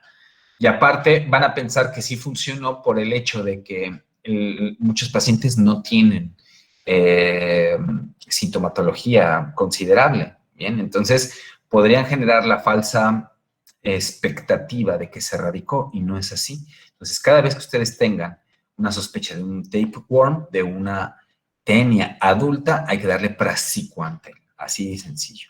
Bien, ahora, siempre se tienen que tratar. Las cisticercosis asintomáticas no requieren un tratamiento y únicamente vigilancia. Por eso mi profesor que les había dicho, ahí podríamos tener una vigilancia completa del quiste y hasta ahí vigilarlo. Cuando son efectos de masa, bueno, van a requerir en realidad una cirugía. Bien. Cuando tenemos una neurocisticercosis, el tratamiento aquí, no para la tenia adulta, ahí por eso dijimos praziquantel. Cuando tenemos un quiste, que así se le conoce neurocisticerco, pues vamos a utilizar albendazol o praziquantel, cualquiera de los dos, siendo albendazol el de mejor efecto. Sin embargo, aquí se tiene que tener mucho cuidado en el seguimiento, sobre todo radiológico. ¿Por qué? Porque el albendazol mata al quiste. ¿Bien? Sin embargo, en algunas ocasiones puede que no se erradique el 100% y ahí empieza el parásito, se dice así, parásito moribundo, puede tener una respuesta inflamatoria y entonces ahí puede venir una reactivación, vamos a ponerlo entre comillas, de las manifestaciones clínicas neurológicas del paciente. Entonces, siempre que se dé tratamiento para una neurocisticercosis ya diagnosticada, confirmada, hay que tratar de ver cómo se va erradicando o si bien no se elimina por completo el quiste, porque ya tenemos una masa ahí, o sea, no pretendan de que va a ser muy fácil el hecho de que regrese o se elimine. Va a tardar también el hecho en el que disminuya mucho el tamaño de ese neurocisticerco. ¿Bien? Pero es el tratamiento de elección, sí o sí. Y cuando tenemos ya, vuelvo a repetir, los síntomas neuronales o neurológicos de afectación en el paciente, bueno, vamos a dar una cirugía para quistes ventriculares, oculares y quistes espinales. ¿Bien? Entonces, voy a ponerles nuevamente el audio, porque no me acuerdo si este video tiene audio. ¿Bien?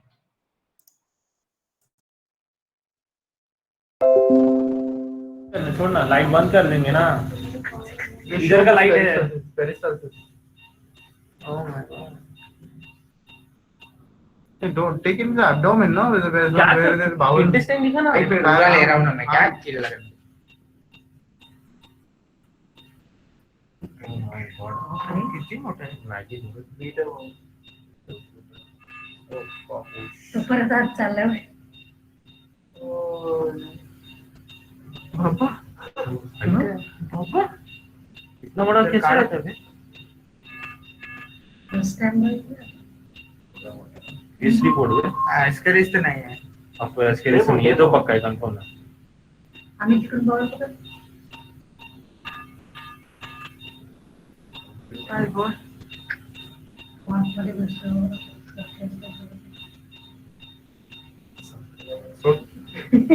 तो एक बार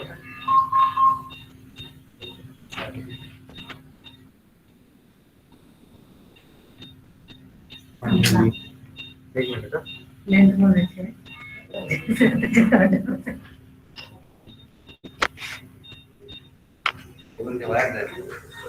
sir focus board है sir oh my God ये रिकॉर्ड हाँ अच्छा नहीं लगा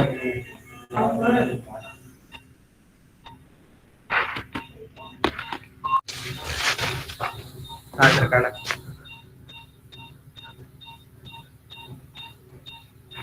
Yeah, this has to be Guinness record, yeah.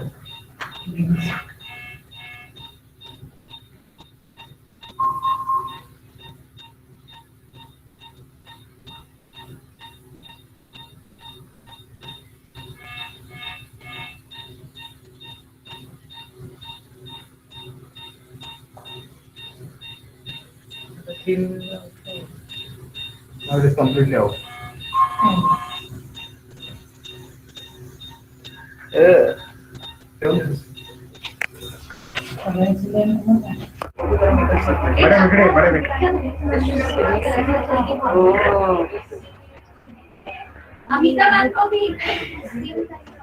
तुमच्या साईडला घ्या असेल तिकडे घ्या. They were moving at the time of surgery.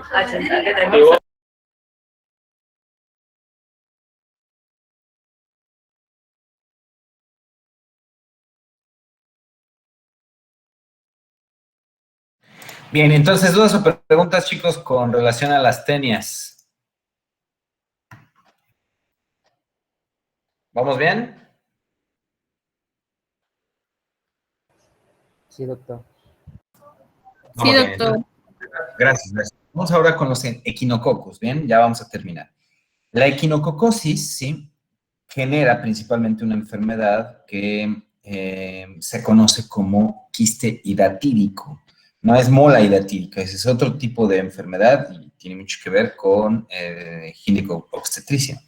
Entonces, la hidatidosis, porque también se le conoce así, está provocada por un equinococo y esa es la forma larvaria del Echinococcus granulosus. ¿Bien? Entonces, tiene mucho que ver con igual los puntos de saneamiento deficiente, pero aquí se provoca también con una afectación directa hacia ciertas especies como son los animales herbívoros y después el humano se infecta de forma accidental. O sea, en términos generales, esa es como un poco la probabilidad de adquirir este tipo de afectación clínica. Los adultos en la fisiopatología pueden tener un crecimiento entre 3 a 6 milímetros de largo y usualmente estaríamos hablando etiológicamente de hospedadores carnívoros y los quistes equinococócicos, ¿sí? Son huéspedes intermedios que prácticamente se genera por parte de forma accidental del humano. Entonces tiene ciclos de vida específicos este parásito. Entonces, el ciclo típico por el hecho en el que se genera la infección es un perro come oveja y esa oveja tiene contaminación. Esa es la forma. ¿Qué pasa después entonces con todo el ciclo de infectar a un humano? Bueno, el perro es en realidad el infectado porque comió carne de oveja, ¿sí? Que usualmente, sobre todo en los medios rurales, se les puede dar desde cruda hasta trozos en realidad de los desperdicios, vamos a decirlo, de las ovejas que se comen las personas. Y el perro, al momento de infectarse, elimina la forma del huevo en sus evacuaciones y entonces regresa hacia un ciclo de la ingesta por la oveja en el pastoreo. O sea, ese es prácticamente el ciclo al que pertenecen los equinococos. ¿Bien? Entonces, en este punto, el ciclo de vida tiene como 3 etapas, ¿no? Que viene siendo la eclosión intestinal que se va teniendo dentro del hospedador definitivo, la penetración hacia el revestimiento, diseminación sistémica, que ya hemos hablado de que pasan hacia los vasos linfáticos y hacia los vasos sanguíneos, y transformación y desarrollo en los quistes larvarios, y se le conoce como protoescólices, ¿bien? Que después se convertirán en metacéstodos, que es más o menos el ciclo de vida. Entonces, inicia prácticamente entre ellos, o sea, el problema es entre ellos, ¿no?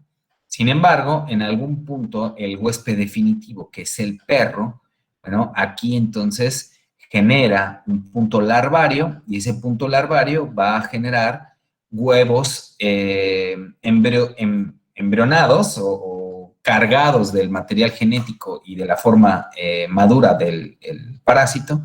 Esto es lo que se llega en realidad a ingerir de forma accidental por el humano, pero entre ellos en realidad sigue todo este tipo de problema. La forma en la que se ingiere, dijimos que el perro es a través de las vísceras de la oveja, se adhieren al revestimiento y se convierte en una tenia adulta. Entonces, el problema, dijimos, es entre ellos. Y para el humano, se ingieren los huevecillos de la tenia y entonces esto usualmente pasa por la manipulación de los carnívoros infectados. O sea, aquellas personas que les encanta tener sin cuidado a sus mascotas, que no las desparasitan, que no las bañan, que nada más tienden a generar un punto de contacto, pero sin una higiene adecuada con los perros, porque eso también tiene que darse. Yo les decía, por ejemplo, con mis perros, ellas viven en la casa y tienen como una higiene, vamos a decirla, específica para su especie, para los perros, ¿no? O sea, no es que se anden comiendo todas las cosas que existen en el suelo, de hecho no recogen absolutamente nada. Pero un perro, por ejemplo, sobre todo en un estado un poco más rural, que tiene mucho espacio, pues es muy, muy poco probable el controlar ese efecto higiénico. ¿Bien? Entonces se ingiere y aquí es donde viene el problema para nosotros. En la fisiopatología, lo que tenemos que entender es que tenemos como dos patrones, una equinococosis primaria y una equinococosis secundaria. ¿De qué se trata todo esto? Porque tiene que ver con la infección del cesto larvario.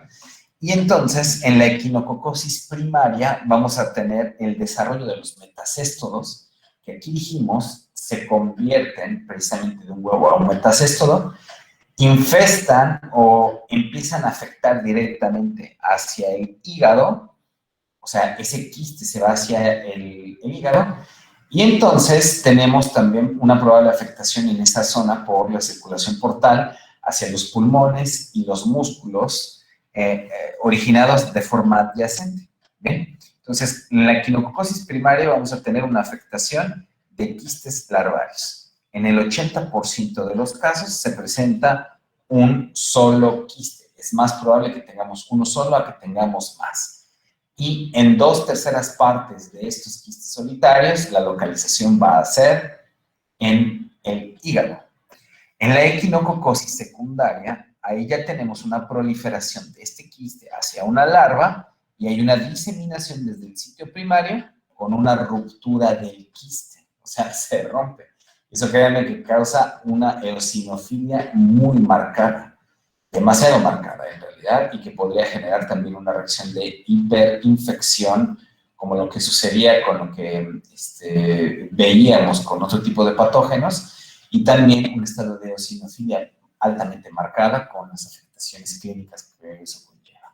Bien, entonces, dentro de la fisiopatología quística, bien, los síntomas, de hecho, así es como se observa un quiste por el pericisto, está rodeado por tejido del huésped y tiene una protección por una lámina que se llama lámina multipotencial. En este caso se producen crías y se convierten hacia algo que se conoce como protoescoles o protoescólices, y de ahí tienen una colección líquida en cada una de sus cavidades. Por eso se observa con esa predisposición aperlada. De hecho, muchos de los libros también lo denominan así, como forma entérica hidatídica, así la conocen. ¿Ven? Puede provocar, por supuesto, un efecto de masa que podría generar no solamente la oclusión del sitio donde esté, que dijimos en la gran mayoría de los casos es en el hígado, sino que también podría generar sintomatologías provocadas por estas molas hidatídicas, ¿no? Estos quistes hidatídicos, no son molas, ¿bien? Entonces, los efectos van a ser directamente por compresión en el hígado, con la afectación en las manifestaciones clínicas de ocupación de masa. Si bien esto puede llegar a tardar un tiempo y pueden pasar como asintomáticos, la ocupación de masa es lo más característico. Se genera un punto de presión y si hay presión, entonces va a haber dolor. Dolor que no es tan considerable en los primeros inicios de la sintomatología, va siendo más gradual, pulsante, síntomas digestivos de malestar abdominal, difuso en términos generales, falta de apetito, anorexia, puede haber cefalea, puede ir inclusive una hipertermia ligera. Y, por supuesto, cuando ya va creciendo mucho más, en personas sobre todo delgadas, se puede localizar esa masa palpable a nivel del reborde costal derecho, o sea, a nivel del hipocondrio derecho. Entonces, tenemos una masa palpable y podríamos tener hepatomegalia en los pacientes. Si les hacemos inclusive también una ultrasonografía a este tipo de pacientes, vamos a poder ver los cambios de densidad en los patrones, ¿bien? Y si tenemos una ruptura y colapso del quiste, entonces aquí tenemos una equinococosis secundaria. Aquí hay un grave problema, ¿bien? Porque este vertimiento puede suceder a todas las partes adyacentes, lo más probable por la circulación que se tiene y por también el vertimiento de la vía extrahepática. Tenemos entonces la liberación hacia la cavidad peritoneal, probable hacia la cavidad pleural y hacia el pericardio. Entonces, procesos inflamatorios en ese tipo de sitios no nos convienen. Conductos biliares también están afectados, tracto gastrointestinal en términos también generales, y por supuesto la vía entérica y la vía linfática y los vasos sanguíneos arteriales, capilares y venulares. ¿Bien?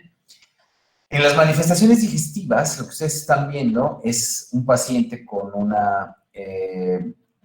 un quiste considerable ya de tamaño, que se observa mucho en el lóbulo medio del hígado, más o menos en el segmento número 3 del hígado. Aquí lo que nosotros tenemos son problemas digestivos. Puede haber un vómito que se conoce como vómito hidatídico, ¿bien? En donde el paciente en realidad vomita membranas quísticas. Si el quiste va teniendo una liberación hasta cierto punto a nivel de la vía extrahepática y de ahí tiene una regurgitación del paciente desde el estómago al esófago, puede venir acompañado de esto. Ictericia, por el efecto de compresión, por supuesto en las pruebas de funcionamiento hepático vamos a tener aumento de la protrombina, aumento de la deshidrogenasa láctica, aumento de la fosfatasa alcalina, aumento de la bilirrubina directa, etcétera, y nos va a dar un efecto de compresión y de ictericia en el paciente. Si este problema no se resuelve a nivel hepático, vamos a tener entonces un desarrollo de la colangitis que no nos conviene en lo absoluto. La colangitis se va a dar, chicos, siempre por un efecto de irritación por parte de la bilis. Bien, vamos a poder tener también una probabilidad de desarrollar pancreatitis, abscesos hepáticos como los amebianos, pero en este caso iratídicos, ascitis como lo que ustedes observan en la imagen superior, compresión de la vena cava inferior con se llama así, síndrome de la vena cava, y entonces podríamos tener extremidades hiperlinfáticas con una extravasación importante, y podríamos tener inclusive también fistulización, sobre todo a nivel del intestino grueso con el hígado, que son los puntos en los que tienen un mayor tipo de contacto. ¿Bien? Todas estas complicaciones, bueno, sobre todo las últimas, no son tan frecuentes, pero sí en un porcentaje menor al 10% de los casos.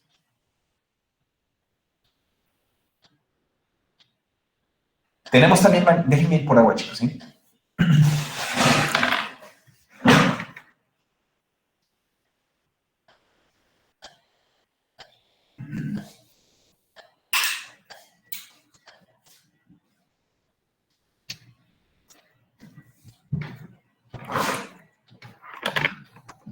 Bien, otro tipo de efectos donde podría estar localizado el quiste, ese quiste se puede ir al pulmón, ¿bien? Aquí de hecho lo tenemos en el pulmón izquierdo y nos va a dar todos los síntomas que ya hemos realizado: tos, tumor o efecto de masa, disnea crónica, efecto de neumotórax, derrame pleural, aquí tenemos de hecho un derrame pleural izquierdo y uno derecho, ¿bien? Y embolismo pulmonar por aumento de las citocinas y por aumento de los factores de coagulación.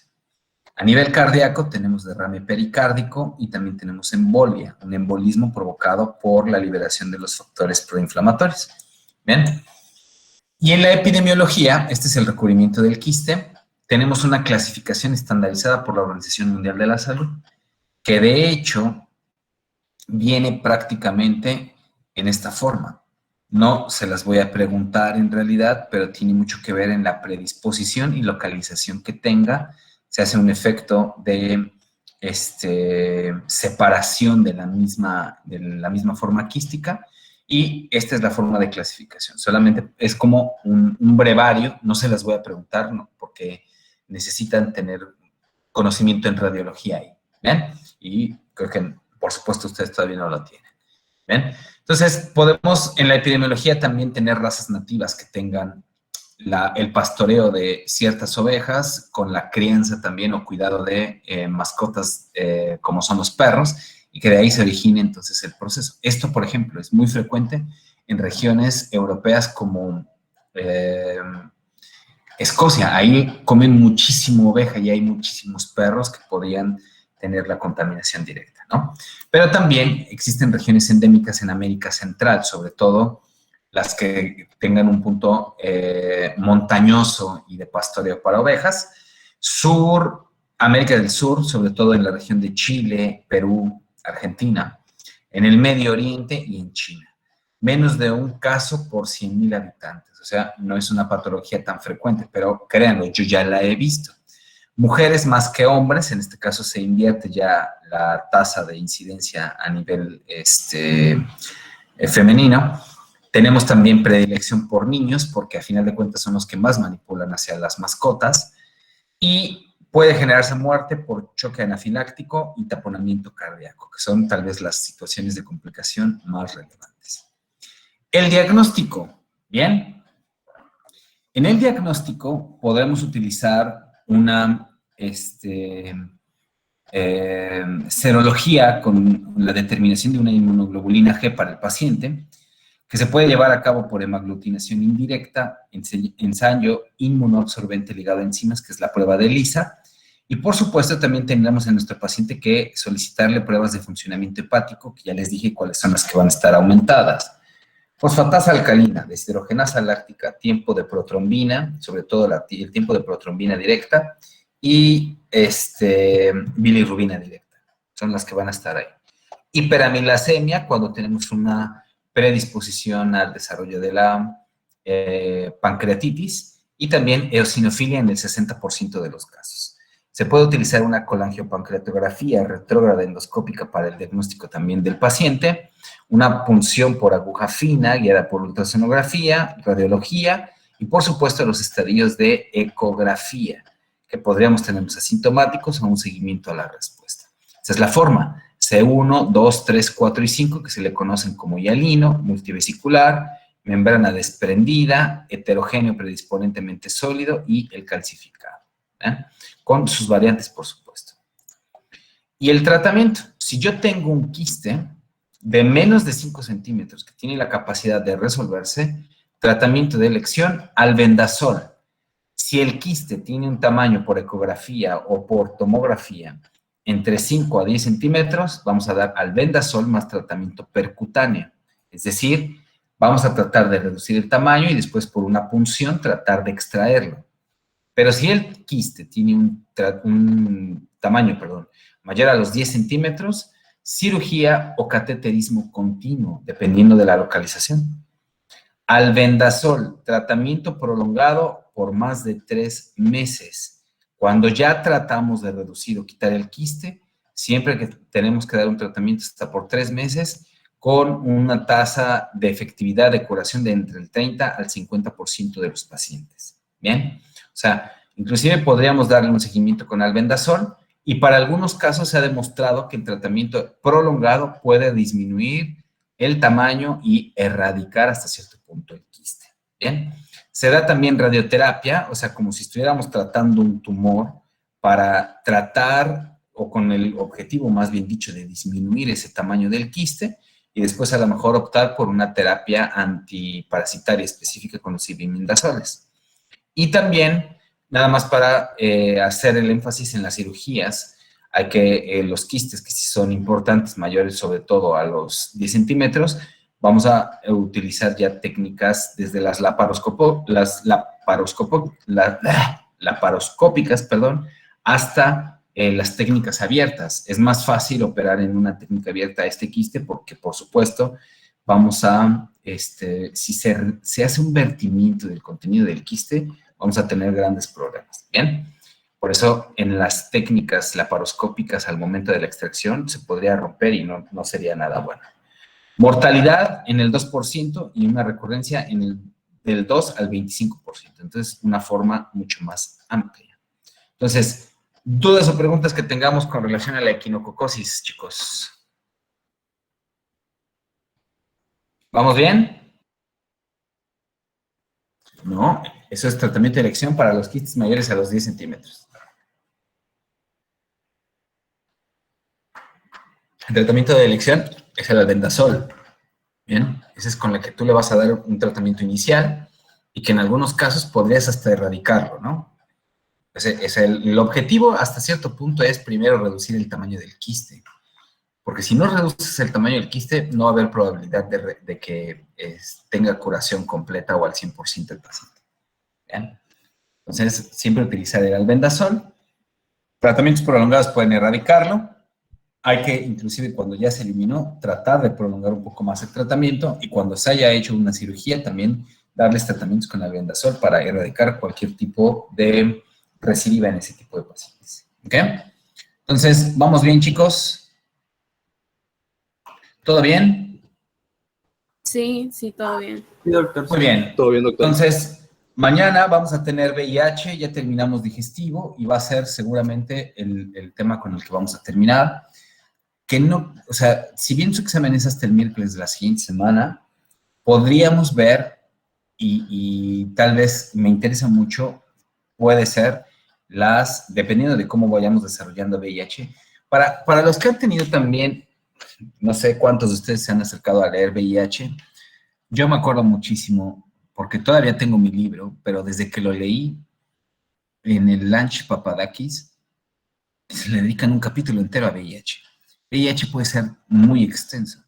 No nos vamos a extender tanto, me interesan ciertos puntos en el VIH, sobre todo las formas de diagnóstico y los estados de diferenciación entre un síndrome de inmunodeficiencia o un recuento leucocitario TCD4 deficiente. Eso es lo que me interesa sobre todo. ¿Y cuáles son las manifestaciones clínicas que nos tendrían que hacer sospechar? Que ya hemos visto muchas, ¿no? Ejemplo, tuberculosis. Tendría por eso decirle a mi paciente que vamos a tratar de hacerle una determinación de VIH. Entonces, esas cosas me interesan. Y de ahí vamos a ver tal vez hepatitis A, B, C, D tal vez. Pero de esas hepatitis me interesa mucho, sobre todo, los diagnósticos. ¿Vean? Si nos da tiempo, ya estaremos viéndolo. Todo lo que lleguemos a ver en la clase, por supuesto, va a venir en el examen. ¿Bien? Entonces, chicos, si no hay dudas o preguntas, nos vamos a ver mañana, 7 de la noche. ¿Bien? Mañana miércoles no tengo compromiso a esa hora, tengo compromisos temprano. ¿Ok? Cuídense, por favor, y que les vaya bien, que tengan buena noche. Gracias, igualmente. Bye. Gracias, doctor. Bye.